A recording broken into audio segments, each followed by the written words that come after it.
Hi hello friends. ನಿಮ್ಮ ಮನೇಲಿ ಯಾವತ್ತಾದರೂ ಅನ್ನ ಉಳಿದಿದ್ರೆ ಈ ರೆಸಿಪಿನ ಮಿಸ್ ಮಾಡದೆ ಟ್ರೈ ಮಾಡಿ ನೋಡಿ. ಇವತ್ತಿನ ರೆಸಿಪಿ ಉಳಿದಿರುವಂತಹ ಅನ್ನಕ್ಕೆ ತುಂಬಾ ಸೂಪರ್ ಆಗಿರುವಂತಹ ಮಸಾಲೆ ಒಗ್ಗರಣೆನ ಯಾವ ರೀತಿ ಹಾಕೋದು ಅಂತ ತಿಳಿಸ್ಕೊಡ್ತಾ ಇದ್ದೀನಿ. ಈ ಮಸಾಲೆ ಒಗ್ಗರಣೆ ರೈಸ್ ಅಂತೂ ತುಂಬಾ ಸೂಪರಾಗಿರುತ್ತೆ. ತಿಂತಾ ಇದ್ದರೆ ತಟ್ಟೆ ಖಾಲಿ ಆಗೋದೇ ಗೊತ್ತಾಗೋದಿಲ್ಲ, ಅಷ್ಟು ರುಚಿಯಾಗಿರುತ್ತೆ. ಒಂದ್ಸಲ ಈ ರೆಸಿಪಿನ ಮಿಸ್ ಮಾಡದೆ ಟ್ರೈ ಮಾಡಿ ನೋಡಿ. ಬನ್ನಿ ಈ ರೆಸಿಪಿನ ಹೇಗೆ ಮಾಡ್ಕೊಳ್ಳೋದು ಅಂತ ನೋಡೋಣ. ಮೊದಲು ನಾನಿಲ್ಲಿ ಸ್ಟವ್ ಆನ್ ಮಾಡಿಕೊಂಡು ಒಂದು ಬಾಣಲಿನ ಇಟ್ಕೊಂಡಿದ್ದೀನಿ. ಬಾಣಲಿ ಬಿಸಿಯಾದ ನಂತರ ಇದಕ್ಕೆ 2 ಟೇಬಲ್ ಸ್ಪೂನಷ್ಟು ಎಣ್ಣೆನ ಸೇರಿಸ್ಕೊಂಡು, ಎಣ್ಣೆ ಬಿಸಿಯಾಗಿದ್ದ ನಂತರ ಇದಕ್ಕೆ 2 ಟೇಬಲ್ ಸ್ಪೂನಷ್ಟು ಕಡಲೆಬೀಜನ ಸೇರಿಸ್ಕೊಂಡು, ಕಡಲೆಬೀಜ ಕ್ರಿಸ್ಪಿಯಾಗಿ ಸ್ವಲ್ಪ ಕಲರ್ ಚೇಂಜ್ ಆಗೋವರೆಗೂ ಇದನ್ನು ಲೋ ಫ್ಲೇಮಲ್ಲಿ ಫ್ರೈ ಮಾಡಿಕೊಂಡು ಒಂದು ಬೌಲ್ಗೆ ತೆಗೆದಿಟ್ಕೊಳ್ತಾ ಇದ್ದೀನಿ.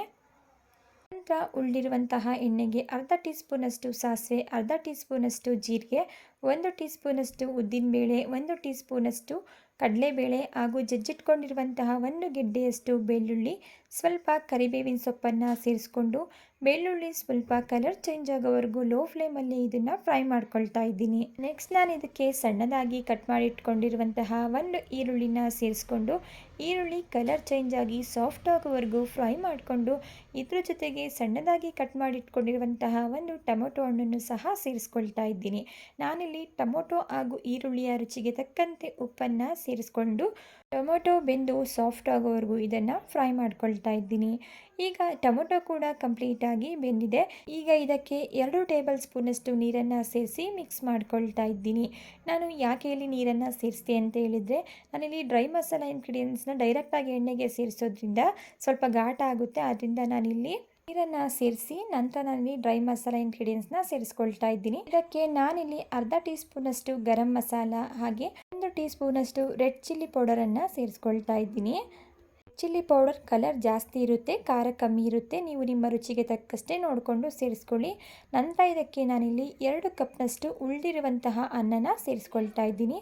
ಸುಮಾರು ನಾನಿಲ್ಲಿ 200 ಗ್ರಾಮ್ನಷ್ಟು ರೈಸನ್ನು ಸೇರಿಸಿ ಅನ್ನ ಮಾಡಿದ್ರೆ ಎಷ್ಟು ಅನ್ನ ಆಗುತ್ತೆ ಅಷ್ಟು ಅನ್ನನ ನಾನಿಲ್ಲಿ ಸೇರಿಸ್ಕೊಳ್ತಾ ಇದ್ದೀನಿ. ರೈಸ್ನ ಸೇರಿಸಿದ ನಂತರ ಮಸಾಲೆ ಹಾಗೂ ರೈಸ್ ಚೆನ್ನಾಗಿ ಹೊಂದ್ಕೊಳ್ಳೋ ರೀತಿ ಇದನ್ನು ಮಿಕ್ಸ್ ಮಾಡ್ಕೊಳ್ತಾ ಇದ್ದೀನಿ. ಮಿಕ್ಸ್ ಮಾಡ್ಕೊಂಡಿದ ನಂತರ ಇದಕ್ಕೆ ಸಣ್ಣದಾಗಿ ಹೆಚ್ಚಿಟ್ಕೊಂಡಿರುವಂತಹ ಸ್ವಲ್ಪ ಕೊತ್ತಂಬರಿ ಸೊಪ್ಪು, 1 ಟೀ ಸ್ಪೂನಷ್ಟು ನಾನಿಲ್ಲಿ ತುಪ್ಪನ ಸೇರಿಸ್ಕೊಳ್ತಾ ಇದ್ದೀನಿ. ತುಪ್ಪ ಆಪ್ಷನಲ್, ಬೇಕಂದರೆ ಸೇರಿಸ್ಕೋಬೋದು. ನಾವು ಫ್ರೈ ಮಾಡಿ ಇಟ್ಕೊಂಡಿರುವಂತಹ ಕಡಲೆ ಬೀಜನ ಸೇರಿಸ್ಕೊಂಡು ಲೋ ಫ್ಲೇಮಲ್ಲಿ ಒಂದು 2 ನಿಮಿಷ ಇದನ್ನು ಮಿಕ್ಸ್ ಮಾಡಿಕೊಂಡು ಗ್ಯಾಸ್ ಸ್ಟವ್ನ ಆಫ್ ಮಾಡ್ಕೊಳ್ತಾ ಇದ್ದೀನಿ. ನೀವೇ ಇಲ್ಲಿ ನೋಡ್ಬೋದು ಎಷ್ಟು ಸೂಪರಾಗಿರುವಂತಹ ಒಗ್ಗರಣೆ ರೈಸ್ ರೆಡಿಯಾಗಿದೆ ಅಂತ ಹೇಳಿ. ನಿಮ್ಮನೇಲಿ ಏನಾದರೂ ಅನ್ನ ಮಿಕ್ಕಿದ್ರೆ ಈ ರೀತಿ ಒಂದ್ಸಲಿ ಒಗ್ಗರಣೆನ ಹಾಕಿ ನೋಡಿ. ಓಕೆ ಫ್ರೆಂಡ್ಸ್, ಇವತ್ತಿನ ಒಗ್ಗರಣೆ ರೈಸ್ ರೆಸಿಪಿ ನಿಮಗೆ ಇಷ್ಟ ಆಗಿದೆ ಅಂತ ಭಾವಿಸ್ತಾ ಇದ್ದೀನಿ. ಇಷ್ಟ ಆಗಿದ್ದರೆ ದಯವಿಟ್ಟು ರೆಸಿಪಿಗೆ ಒಂದು ಲೈಕ್ ಮಾಡಿ.